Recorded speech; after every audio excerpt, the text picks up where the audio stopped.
النهارده رحلتنا معاكم عبر التاريخ، فنجان البن التمام، ويلا نعرف الحدوته سوا.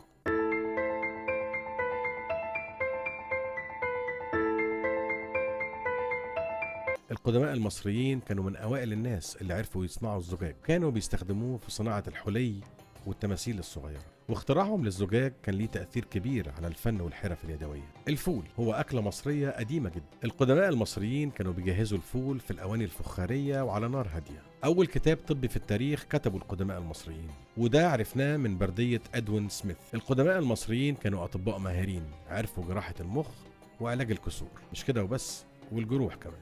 الأهرامات في الجيزة بتعتبر صرح شاهد على التاريخ وعلى عظمة وتطور القدماء المصريين، اللي استخدموا تقنيات هندسية متطورة جدا لبناء المعجزات اللي لسه بتبهر العالم لحد دلوقتي، وهنعمل لها حلقة لوحدها لأن ليها أسرار كتير قوي. الكحل والحنة كانوا جزء من الثقافة والجمال في مصر القديمة. بداية أدوات التجميل كان من عند القدماء المصريين، وهم أول ناس استخدموا أدوات التجميل.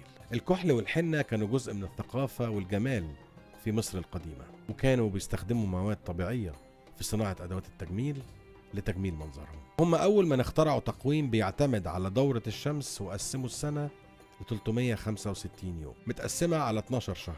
التقويم ده احنا لسه لحد النهاردة ماشيين بيه. وهم كمان كانوا أول ناس في صناعة الأقفال، واستخدموه لحماية منازلهم وممتلكاتهم. وكانت الأقفال مصنوعة من الخشب، ليها آلية معينة بسيطة لكن كانت فعالة في الوقت ده. كل اللي احنا قلناه النهاردة في رحلتنا عبر التاريخ هو بداية حاجات تم اختراعها من القدماء المصريين، دخل عليها التطور لحد ما وصلت لشكلها اللي احنا بنشوفه النهاردة.